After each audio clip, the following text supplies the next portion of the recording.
Good morning. Welcome to class today. See that Will has showed up. Oh, I should say matter baby. You'll be interested in the even number problem, so just let me know. I know that just looking at the videos that I sent out, number 18 was not visible at all. So definitely we'll be doing number 18.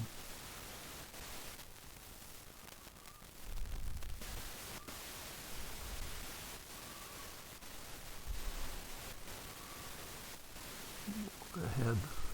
Okay.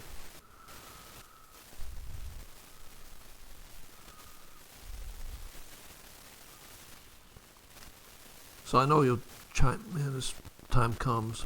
I'll just go to number 12, just make an assumption.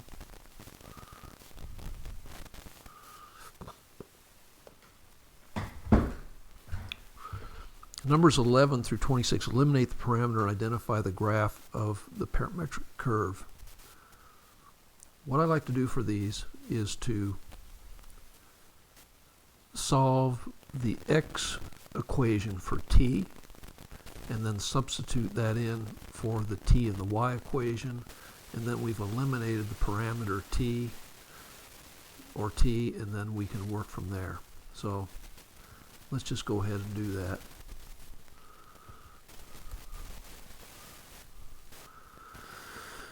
So what we have is x equals 2 minus 3t, and we solve for t, subtract 2 first.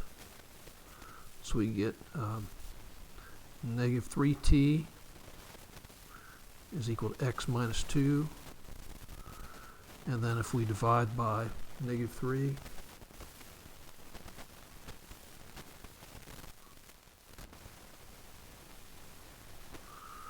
we get t is equal to negative 1/3 x, and then we have plus 2/3. So we can just go and take this right here, substitute in for this t here. So working to the right, we have y is equal to negative 1/3 x, and then we have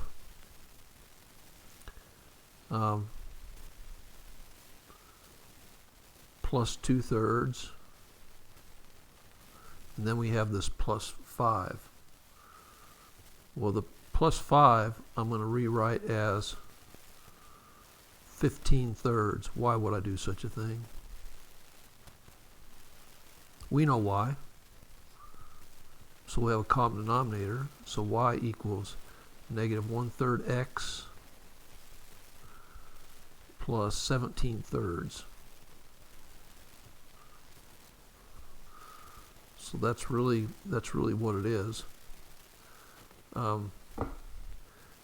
It doesn't give any restrictions for t values, so we can just draw a sketch of this if you want.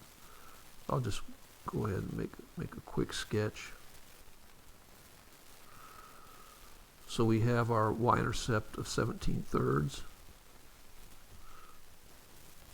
and here's our rise over run is negative 1/3, so it should go something like this.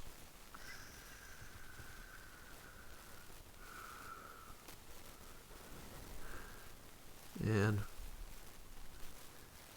as time increases, what's going to happen? You want to do it in the direction of time. I think that's right, because so that's the direction. So y equals negative 1/3 x plus 17/3. Okay. And what happens is I have my little book here,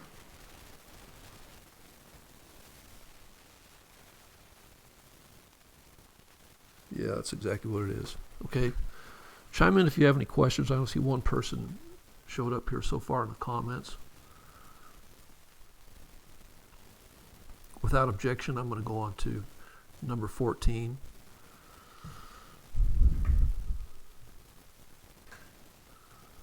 Okay, this time we're given some time restrictions here between t equals -1 and t equals 3. So that's ultimately going to have an impact as far as where the line segment is when we graph it. So, but it's the same process we've been doing. We've been solving for t first. We solve for this t first in the x equation.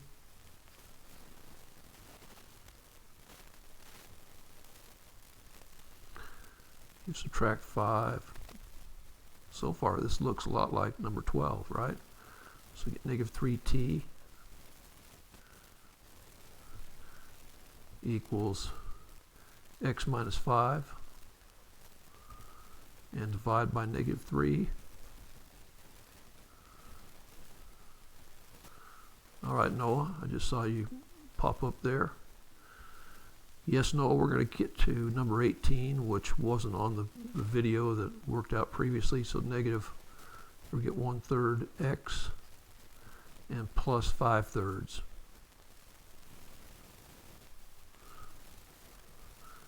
And this is going to go here for, right in for this t here.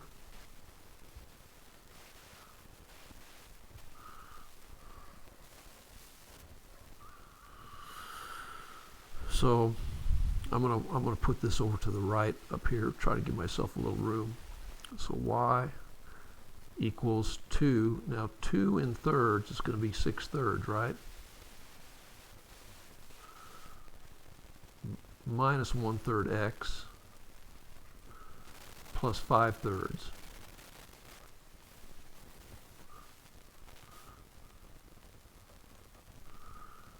And we have Luna also. So we have is y, our rectangular form of the equation is y equals -1/3 x plus 11/3.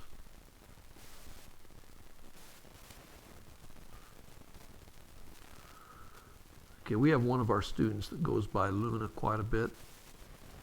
Is that who our class member is in 5th period? Okay, let's make sure this is right.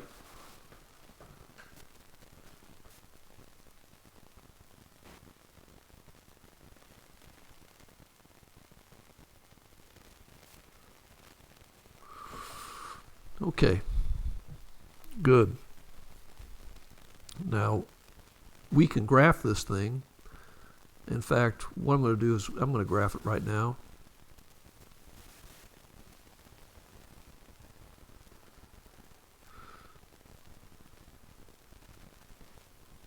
-1/3 x plus 11/3.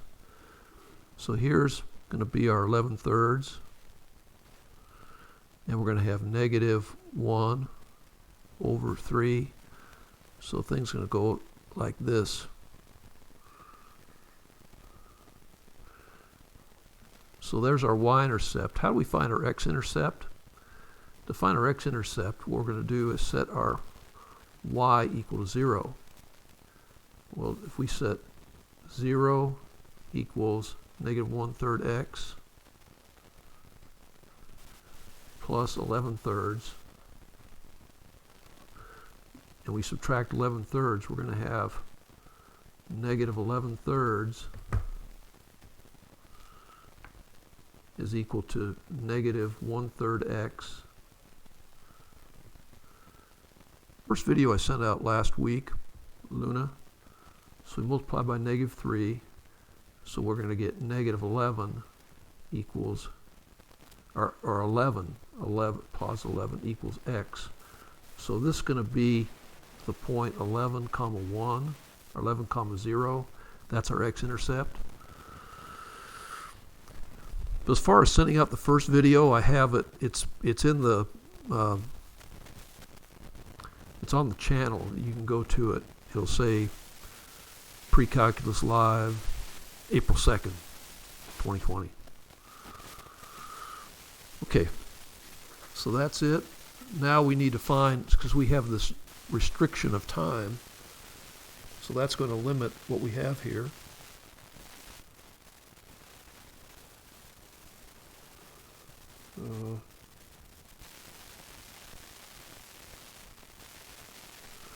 So let's just go ahead, and if time is 1, so we say x is equal to 5 minus 3, and we're going to put in 1 for time. We're going to have x equals 5 minus, or negative 1, excuse me. What do I say? Yeah, I got to put in negative 1. So 5 minus negative 1, we're going to go to 5, we're going to go to 8, right? Because x equals 8. So if we go to x equals 8, we're going to come up here, at 11 points here. We go to x equals 8. Okay, so that's going to be one of our endpoints. And then we're going to have x equals 5 minus 3 times, we're going to put in 3. So that's going to be 5 minus 9 equals negative 4. So negative 4 will be our other values up here. So this will be t, or x, I said t, x equals negative 4, which translates to t equals 3. Aaron, you show up, okay? And this one here is going to be x equals 8, which translates to t equals negative 1. So what we have here, we're starting here and going up in this direction all the way to x equals negative 4, which is the same as t equals 3, and we're going in this direction. And if you graph that in the calculator, okay, Noah's telling me I got some feedback. I'm going to try to just sit back from the mic a little bit. That's the best I can do, probably. The sound might be a little less, but that's the best I can think to do. Okay. So really that's it right there. You got a graph, adjust for t. I hope did you see that when you graph this in the calculator? You should have got the same thing. I don't know if you want to do that now, but you could do it. Okay, let's just go on to 16.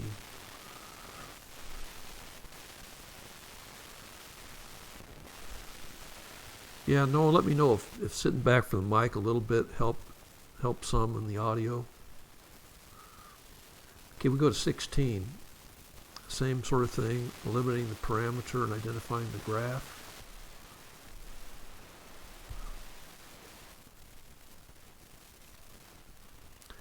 And again, we have x equals t, so we can just take this x directly and put it right in here. So what we have here is y equals x squared minus 3. And then all that is, nope, doesn't help. Okay, I don't know what to do about it. I don't know what to do about it. Okay. So this is what thing's going to look like. We have no restriction for t at all, or no time at all. So that's what this is going to look like here.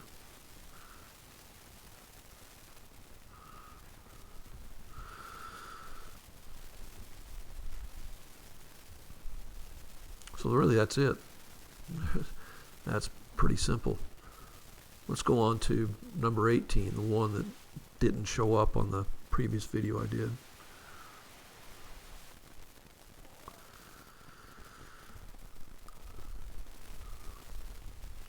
Okay, same sort of thing.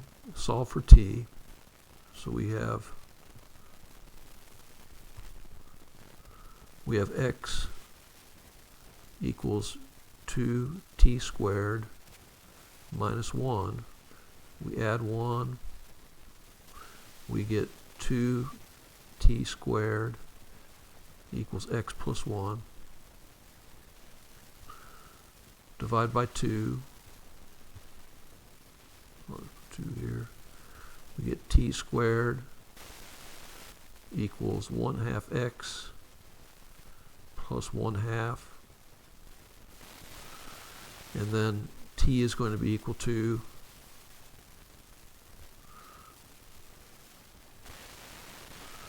we have square root of 1/2 x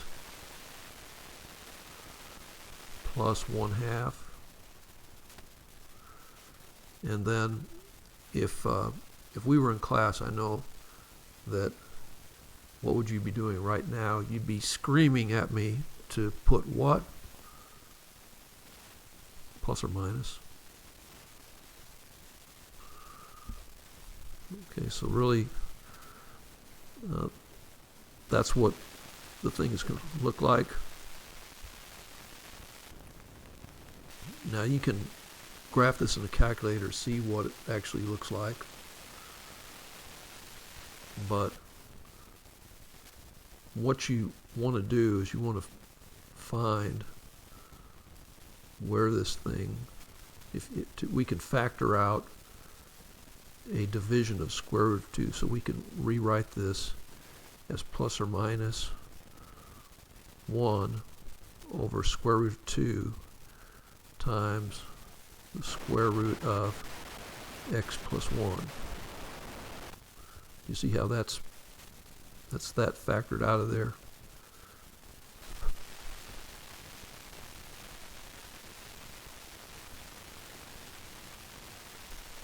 Oh, and I forgot to go ahead and this goes and forgot to do this. This will go in for t now, right? So we have y is equal to plus or minus 1 over square root of 2 times square root x plus 1. It's like taking the square root function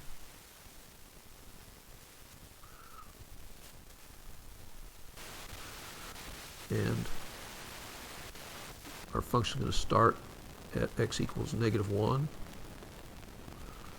and it's going to go like this. That's the top one.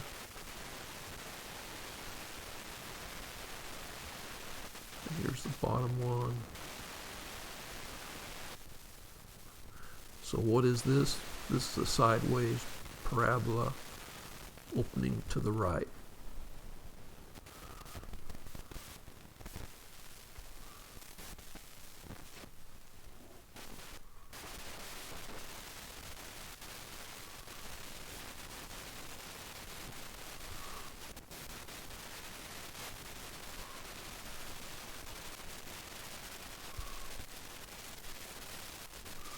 Okay, so really that's it.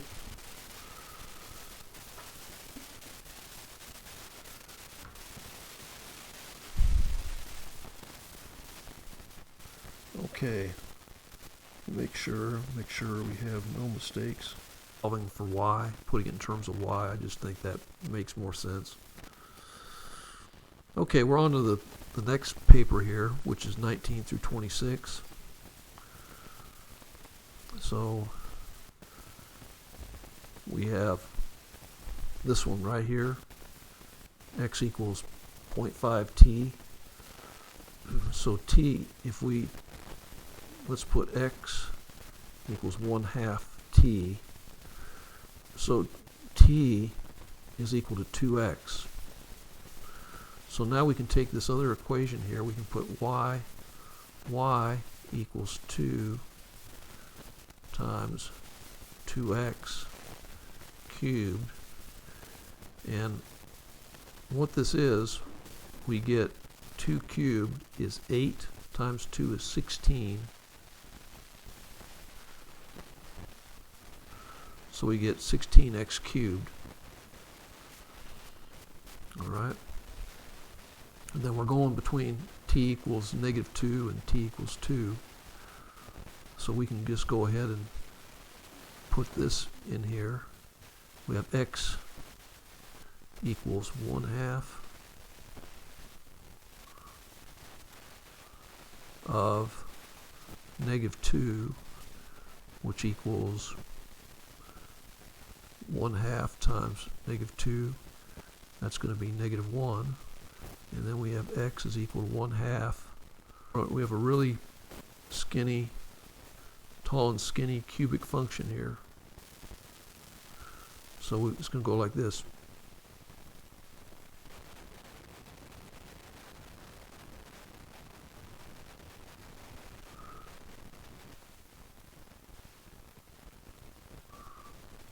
Not very neat here. It's going to go right here between. So this point here is going to be -1, comma, -16. And this point up here is going to be 1, comma, 16. So that's what we have, cubic function. That'll be it. And this is what the graph of that looks like, but only between. And then the t equals -1, is we're going to go in this direction here with time. And you can see if you graph that parametrically, that's what you'll come up with too. All right.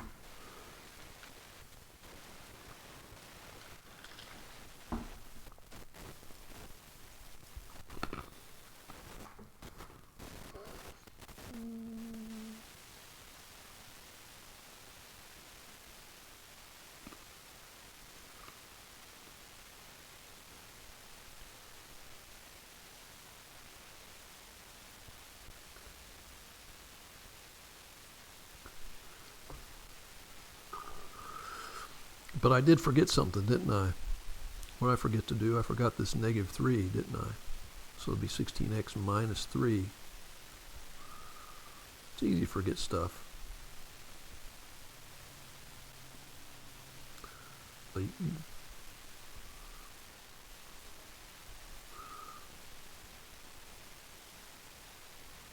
do it in one fell swoop.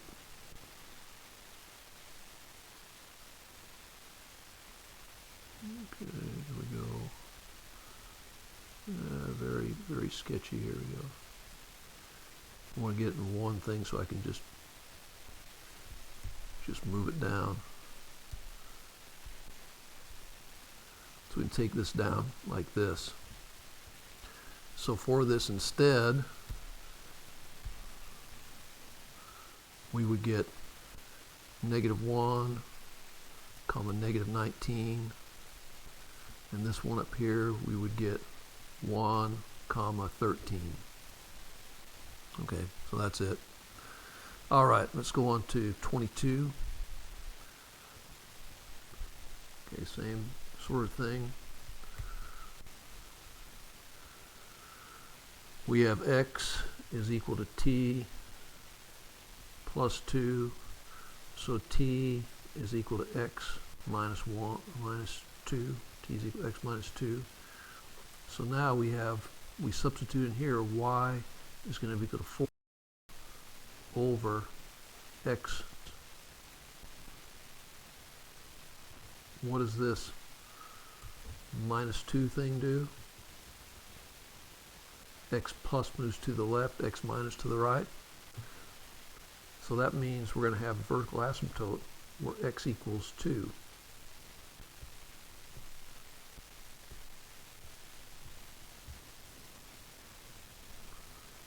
That's our vertical asymptote, and we want for greater than or equal to 2, for t is greater than or equal to 2.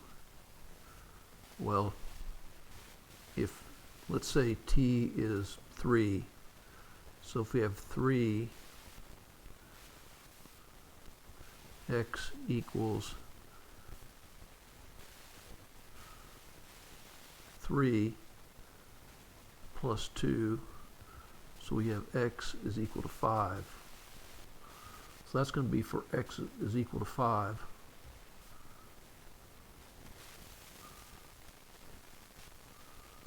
So we have this thing right here look like this.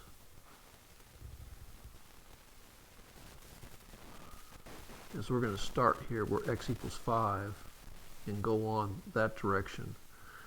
And then the bigger x is, the bigger y gets, so, or the smaller y gets, so it's going to go in this direction here, starting here where x equals 5, going on from there. 22. Yeah, okay.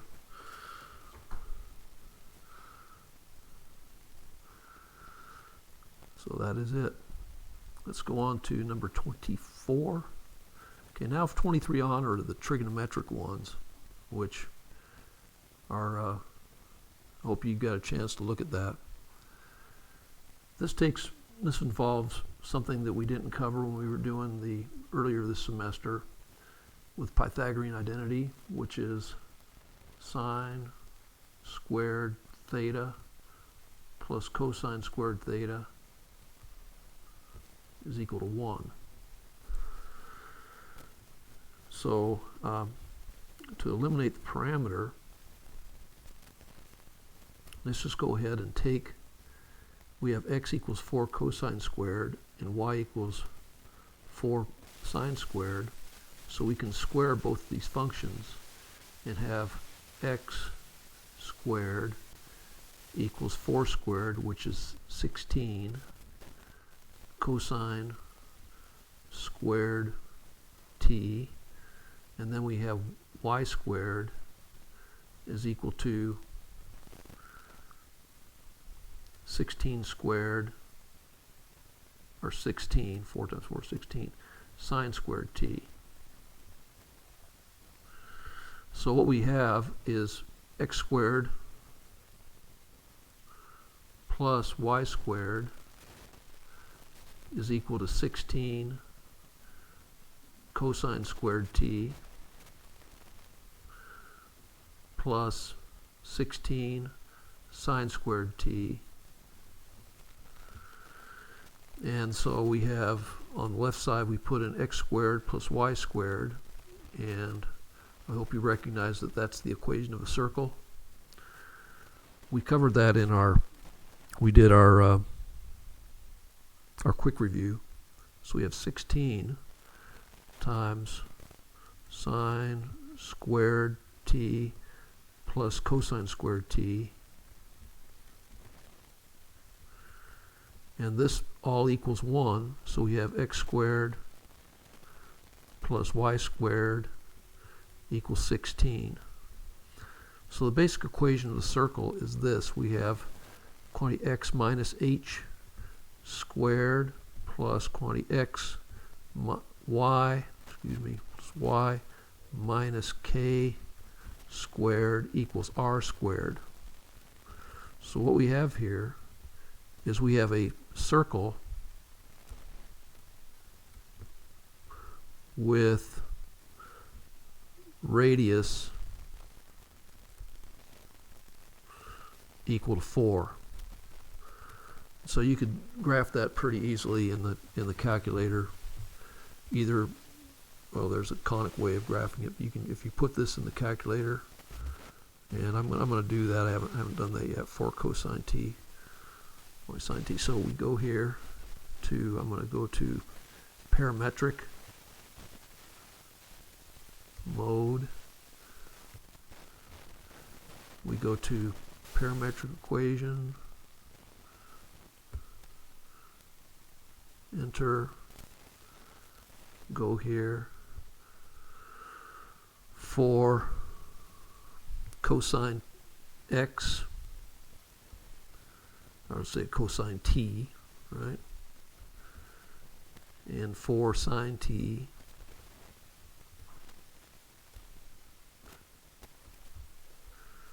we are going to get,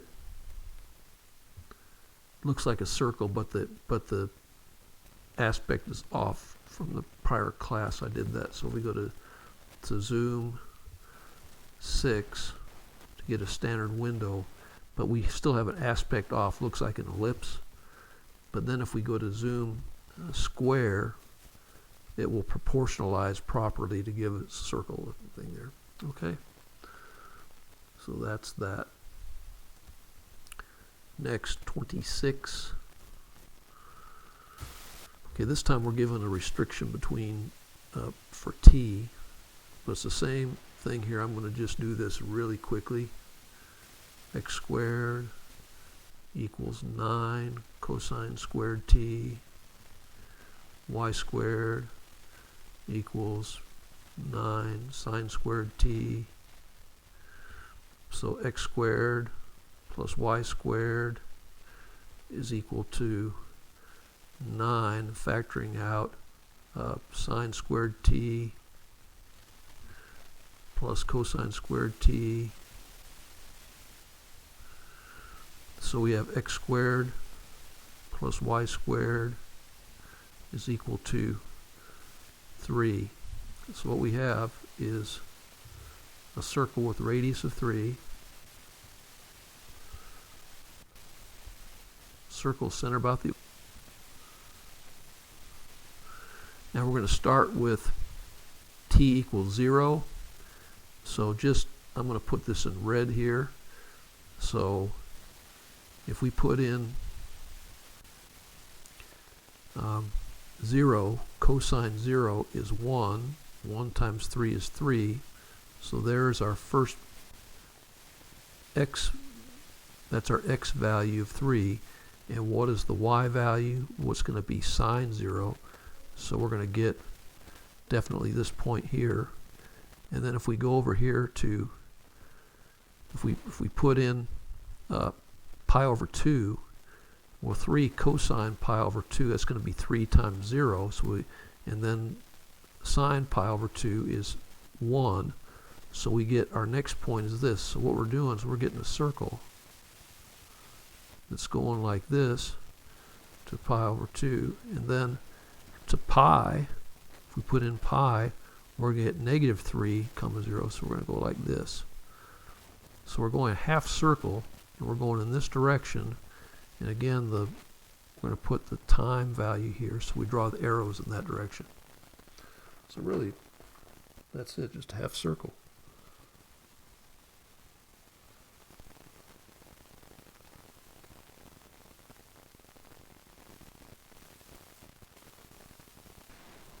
Okay, 26. And really, semicircle of radius 3, that's going to be it for today. Any questions? Thanks for being here. I'm going to give you a video this weekend. We're going to start doing real world parametric equations, which are going to end up being sports types of equations next week, which are really some of the more interesting things I see in this whole class. So look forward to hearing something from me on that. I appreciate those of you who are with me today. Again, I'm not seeing the 6th period people here today. Oh well. I'm just trying to make encourage. I'm going to send out, if you didn't catch all this video, I'm going to send a link out to it later on. So that's it. Well, I didn't have any further questions, so I'm going to end this and wish you a great Good Friday and then Easter weekend. And again, you'll hear from me. So let's have a nice day. Take care. Thanks, Noah.